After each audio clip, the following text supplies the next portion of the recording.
Police officers, we talk to them about their instincts and what they feel and what they perceive subconsciously to bring it to the forefront to actually use it to protect them. And we talk about things like Becky was talking about, you know, Betty, sorry. Was talking about, you know, somebody that's talking to you, instead of looking at you, if they're looking all around, you know, there's a reason for that. They're looking for witnesses. You know, they're trying to determine if I do this or do that, who's going to see. And, you know, people that come to your house and they're salespeople. I just had this with my folks. You know, there's some salespeople in the neighborhood and they come in and I'll come in. And instead of talking to them or looking at them about selling them magazines, they're looking all at the house. And I'm like, oh, it's time for you guys to leave. So, you know, pay attention to what people are looking at. Pay attention to what people do with their hands. A lot of people always say, well, look at their eyes, you'll know what they're going to do. Well, it's their hands that always hurt you. So pay attention to what people do with their hands, you know. Pay attention to what they're looking at. People telegraph what they're going to do. They have emotional seepage is what I call it. And sometimes it'll kind of slip out, you know, like when he was talking to you about, where's your husband, you know, that kind of thing. And it made you think, well, why is he asking me about that? And so there are things all the time that'll cause you to think. For example, when I used to work in narcotics. I had hair back then, and I looked much different. And so I had a habit sometimes, and not always, because I always wore shorts and tennis shoes back then, and a t-shirt, buying drugs for the police department. Of sometimes forgetting my gun in the car, so I pull up to a bank downtown Louisville one day to get some money out of the bank to go to lunch.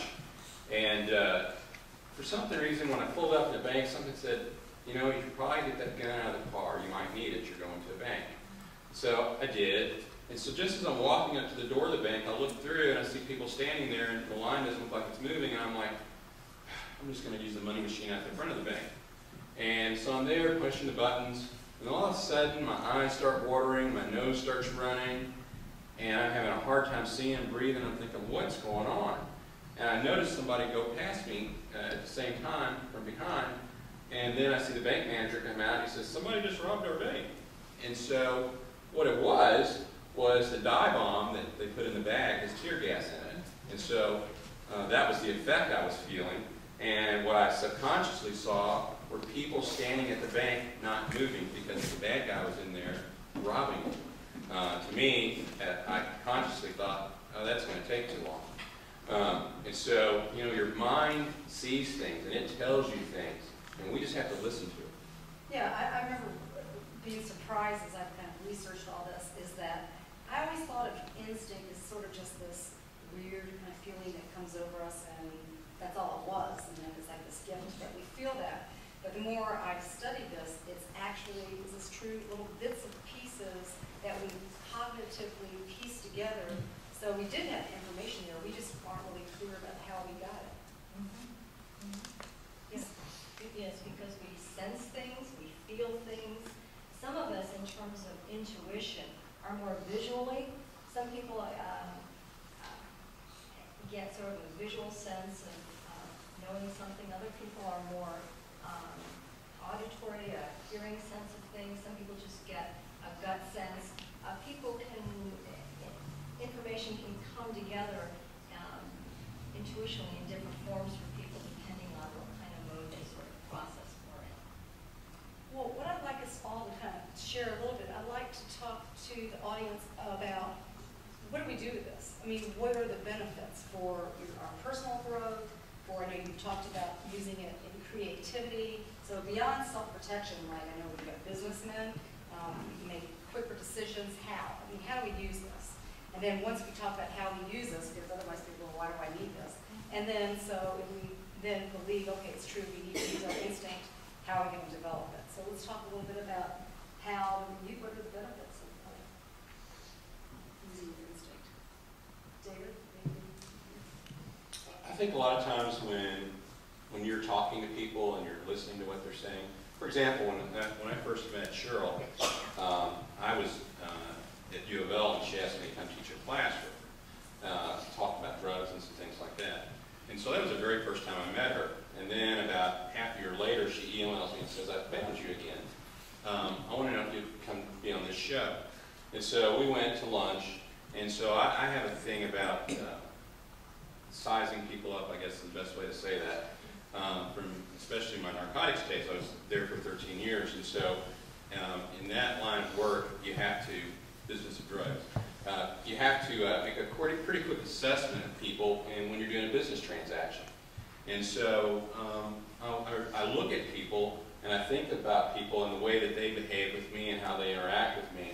And as we were talking backstage, I think we're here, we were talking about respectable distances and boundaries that we set. And so when someone breaks that boundary, it usually means a couple of things. Okay, A, they feel very comfortable with you, or B, they want to dominate you. Okay. I'm in trouble all the time. What did I do? And so the very first time I meet Betty, she's like, "Hi, how are you doing?" So I'm thinking, okay, she feels very comfortable with me, so this is okay. It's okay, but she had So, you know, when you're talking to people, brand new people in your life especially, you know, look at some of the things they say to you. You know, sometimes people talk so quickly and they give you this rapid fire, I call it, I don't know anybody, used car salesman thing. And before you know it, you're, you know, sticking the key in the ignition and driving. And so, when you meet people for the very first time and you're talking to them, pay attention to how they respect your boundaries, or if they don't. And if they don't, why are they not respecting your boundaries? Is it because they're naturally a friendly person? Or is it because they're trying to impose their will upon you? Okay? And in a business transaction, someone imposing their will upon you may not be in your best interest. Okay? Another thing that I always talk to people about is, do they look you in the eye when they're talking to you, or do they look elsewhere? If they're not looking you in the eye when they're talking to you, sometimes they have ulterior motives, or sometimes you're just like a number to them, okay? And you're just a check mark. And if you're just a check mark, then you need to find somebody that actually is going to look at you and talk to you and have some real sense about what they want to do and how they want to deal with you. And then lastly, I'd like to say is that there's always the closure of the deal. You know, I'll go back to the car salesperson. What's the thing at the end of the deal? What do they always say? If I can get you the right price, wouldn't you like to drive it home today? All right? And so it's the same thing with bad guys and in anything. You have to close the deal. Wait a minute, call them bad guys. How do you know I don't have friends up here that are car salesmen? I think I do, actually. I'm sorry. I said or. The key word was or. Okay. So in a business transaction, you have to close the deal. And for bad guys, they want to close the deal. You know, in her situation, the closing of the deal was when he came back and attacked her. He wanted to close the deal. And so in a business transaction, it's